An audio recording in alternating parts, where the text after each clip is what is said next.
All right, buckle up, everyone, because today's deep dive is going to be a wild ride. We're talking Sean Diddy Combs, a whole lot of controversy, and some serious legal questions. Yeah. And to help us sift through this mountain of news articles, social media posts, and even court documents, we got our expert here, ready to unpack it all. Absolutely. This case, it's like a collision of celebrity, legal battles, and even politics. Really makes you think about power, image versus reality, Right, so let's jump right into the legal stuff. Diddy's facing some heavy charges: trafficking, racketeering, and transportation for prostitution. Yeah, these aren't just minor offenses. Each one could mean some serious consequences. Like trafficking probably means moving people illegally for exploitation. Racketeering is about being involved in ongoing criminal activity for profit. And then transportation for prostitution, well, that's pretty self-explanatory, moving people across state lines for... So we're talking potential jail time if he's convicted? Yeah, potentially a lot of time, but... It's important to remember he's pleaded not guilty, and the trial isn't until May 2025, so this is going to be a long legal battle, and who knows how it'll all shake out. Okay, so let's dig into what's being said.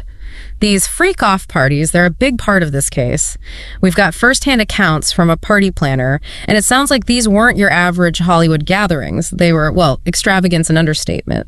$500,000 just for mirrors. Yeah, the party planner described the mirrors everywhere, basically creating this hypersexualized environment. Wow, that's a lot of reflection. But it also makes you wonder, what exactly was going on that needed that kind of atmosphere? Well, from what the party planner said, these events were very focused on, let's just say, adult activities. And then there's the story from John Legend's manager. She said she felt stuck at one of these parties, on a yacht no less. Right, her account suggests that maybe not everything was as consensual as it might have seemed. Feeling pressured to participate or unable to leave, that's a red flag. Definitely adds a darker layer to this whole thing. Okay, let's switch gears and talk about this celebrity list that's been floating around. It's like a who's who of Hollywood. DiCaprio, Beyonce, Jay-Z, Ashton Kutcher, you name it. This list has definitely added fuel to the fire. Everyone's speculating about who was at these parties and what, if anything, they were involved in. But we got to remember, just because someone's on a list doesn't mean they did anything wrong. Of course, we're not saying that at all, but it's still interesting to see all these names connected to Diddy. Absolutely. And it raises some questions about how things work in Hollywood. The power dynamics. Did people feel pressured to attend, to stay silent? And speaking of power, there's a political angle to this whole thing too. Diddy's been publicly linked to Kamala Harris's campaign. And then you have Donald Trump Jr. weighing in, calling for the full party list to be released. He's saying sunlight is the best disinfectant. Yeah, that adds a whole other layer of complexity. On the one hand, you've got Diddy's support for a major political figure, and then Trump Jr. getting involved. Some might say he's trying to use this for his own political gain. It's a tangled web for sure, and it'll be interesting to see how this political side plays out. Definitely. And then, of course, we've got to talk about the Diddy tapes. The rumors, the denials, the Fed supposedly having them. It's like something out of a movie. For sure. Yeah. But it's important to stick to the facts. We have Tyrese Gibson, who's close to Diddy, saying there are no tapes. But then we have Courtney Burgess, who testified under oath that he had tapes and gave them to the authorities. Whoa, that's a big deal, testifying under oath. So who do we believe? Right. It all comes down to credibility. What are their motivations? And the big question, if the tapes do exist, what's on them? Could be evidence against Diddy, maybe even implicating others. So many questions. And the answers could have a huge impact on this whole case. But before we get too deep into that, let's talk about Diddy's situation right now.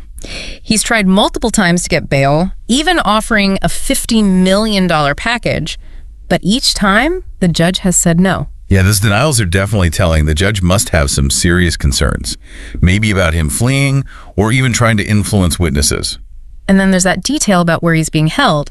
A low-security dorm, not exactly what you picture for someone facing these kinds of charges. But get this, they call it Freakoff friendly because of how it's set up. Apparently, inmates can communicate with female inmates on another floor. That is interesting. It makes you wonder if he's getting special treatment. But it also shows how much attention this case is getting. People are fascinated by the whole thing. Every detail gets analyzed. It's a real-life drama playing out right in front of us. So we've got this high-profile figure, serious charges, these extravagant parties, a mysterious celebrity list, maybe even incriminating tapes. And this is just the beginning. What are some of the key things you think our listeners should keep in mind so far? Well, The most important thing is that these are still just allegations. Diddy is innocent until proven guilty in a court of law, but the accusations are serious, and there are a lot of details coming out. This case really gives us a glimpse into the entertainment world, the power dynamics, the potential for things to go wrong when boundaries are pushed. It's a lot to think about. It's a case with more questions than answers right now, that's for sure. So let's go back to those Freakoff parties. We've talked about how over the top they were, the mirrors, the whole vibe. But what exactly is Diddy being accused of doing at these things? Well, the accusations basically say that these parties weren't just wild. They were potentially criminal. Witnesses have described stuff that goes way beyond, what's considered okay. Stuff that could be illegal.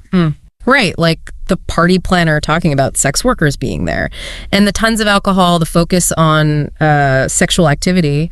But then there are even more serious allegations about minors being involved. Yeah, those are especially concerning. If that's true, we could be talking about exploitation, coercion, even abuse. And remember John Legend's manager saying she felt trapped at one of these parties.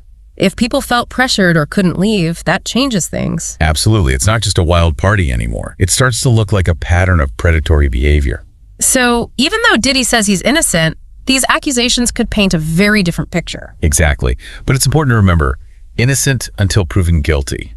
But yeah, if these allegations are true, it could be really bad for him. And we know Diddy's lawyers are fighting back hard. What's their strategy against these serious accusations? Well, it seems like they're trying to downplay things, saying the Freakoff parties were just extravagant, maybe got a little out of hand, but nothing criminal happened. So they're saying it was more about bad taste than breaking the law. Basically, yeah.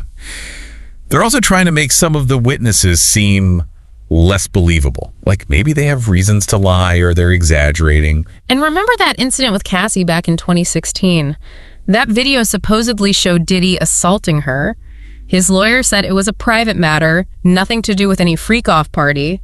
Just a moment taken out of context in a, quote, complex but consensual relationship. Right, they're trying to separate that incident from everything else. But what if they find evidence connecting that to the parties?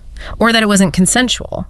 Then their defense starts to fall apart. And that's where those Diddy tapes come back in. If those tapes exist and they show illegal stuff happening or contradict what Diddy's lawyers are saying, that changes everything. And we can't forget about Courtney Burgess. He said he had the tapes and gave them to the authorities. He was willing to testify under oath. That's pretty serious. Yeah, that definitely adds credibility to the whole Diddy tapes thing. And it raises the stakes. What's actually on those tapes?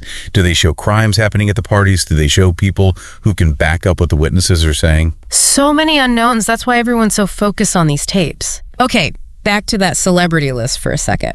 We've got all these A-listers connected to Diddy and these parties. But is there any real proof they were involved in anything illegal? That's the big question, isn't it? Right now, it's just names on a list. We don't have any evidence that connects them to specific crimes, whether it's at the Freakoff parties or anything else. Right, just being seen with someone doesn't mean you're guilty. But this list and everything else we're hearing about these parties, it makes you wonder who knew what and if anyone saw or did something that could be important to the case. Yeah, it adds to the intrigue, makes everyone speculate, and it plays into that whole idea of secrecy and complicity in powerful circles. Were people too afraid to say anything against Diddy? Did they just look the other way? Those are things investigators will probably be looking into. And then there's the whole political angle. Diddy supporting Kamala Harris, Trump Jr. saying the list should be public. It all just makes this story even more complicated. Absolutely. It's like politics, celebrity, and the justice system all colliding. Was Diddy trying to get something by supporting Harris? Is Trump Jr. just using this as core political points? Hard to say what their motivations are, but it definitely adds another layer to this whole thing. This case is like a thriller. New twists and turns all the time. It shows that even the most powerful people can be brought down, and that the truth usually has a way of coming out. But before we jump ahead, what are some of the key takeaways for our listeners? I think the main thing is this case is about more than just Sean Diddy Combs. It's about the whole entertainment industry, how power works, and what can happen when powerful people abuse that power.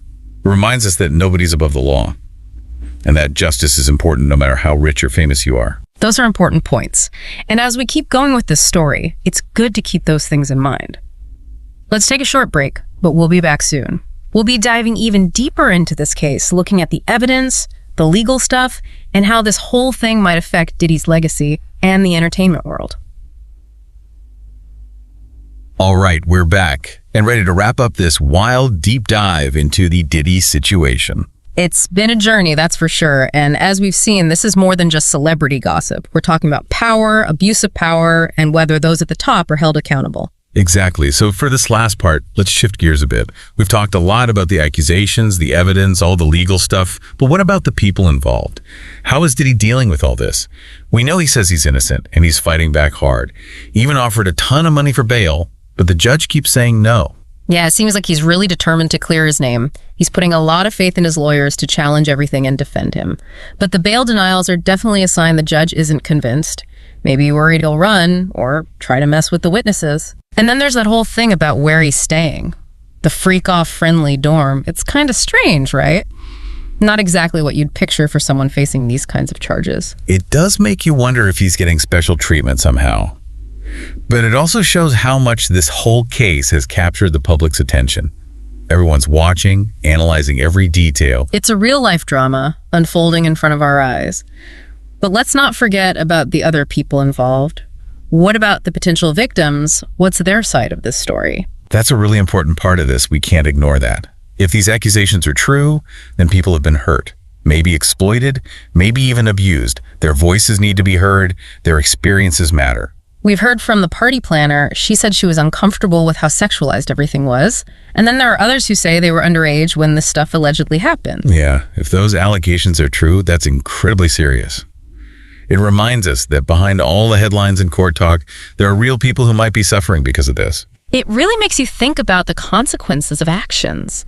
And those consequences can reach far beyond just the people directly involved. Diddy's family, his friends, his business partners, they're all caught up in this too. Absolutely, it's like a ripple effect, showing how connected we all are and how one person's actions can have a huge impact on so many others. So as we wrap up this deep dive, I'm just struck by how complicated this whole story is. It's more than just accusations and legal strategy. It's about power, privilege, and what happens when those things are abused. Yeah, it's a reminder that we all need to be held accountable for our actions, no matter who we are or how much money we have. We've covered a lot of ground here, looking at the allegations, the evidence, the legal back and forth, and we've talked about how this could affect people's lives. But like with any case that's still going on, there are still more questions than answers.